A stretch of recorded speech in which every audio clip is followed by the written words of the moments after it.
С 1 июля ЖКХ поднимет тарифы на оказание коммунальных услуг. Заверяют, что повышение будет незначительным и не сильно отразится на бюджете плательщиков. Однако есть категории граждан, для которых каждое изменение бьет по карману. Для них предусмотрены субсидии. О каких субсидиях идет речь, расскажет Сергей Алексеев. Арифметика здесь предельно проста. Согласно постановлению республики Саха, оплата ЖКУ не должна превышать 15% от общей суммы получаемых доходов. К примеру, если совокупный доход среднестатистической семьи не более 30 тысяч, то в среднем оплата за коммунальные услуги не должна превышать 4,5 тысяч рублей. В случае превышения затрат разница должна быть оплачена субсидией. Это касается не только пенсионеров, неработающих граждан. Это могут быть семьи и работники бюджетной сферы, более-менее таким низким доходом. Традиционно помощью государства пользуются пенсионеры. Лидия Дробот получает доход около 13 тысяч рублей. Треть ее расходов составляет ежемесячная оплата за коммуналку. Благодаря субсидированию из положенных 4193 рублей она оплачивает только 1961 рубль.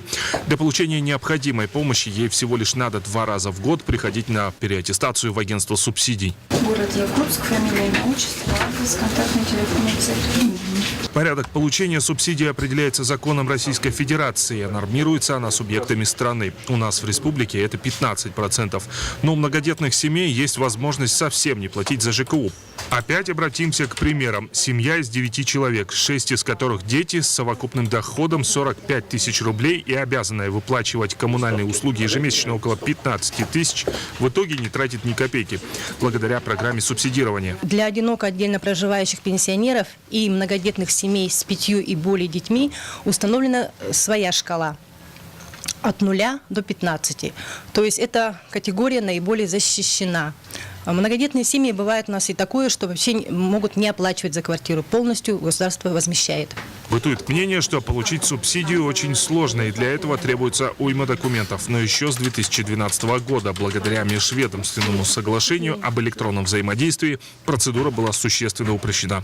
Документы, как справка о составе семьи, размер пенсии, размер ЕДВ, размер детского пособия нам предоставлять не нужно. Это мы все запрашиваем сами.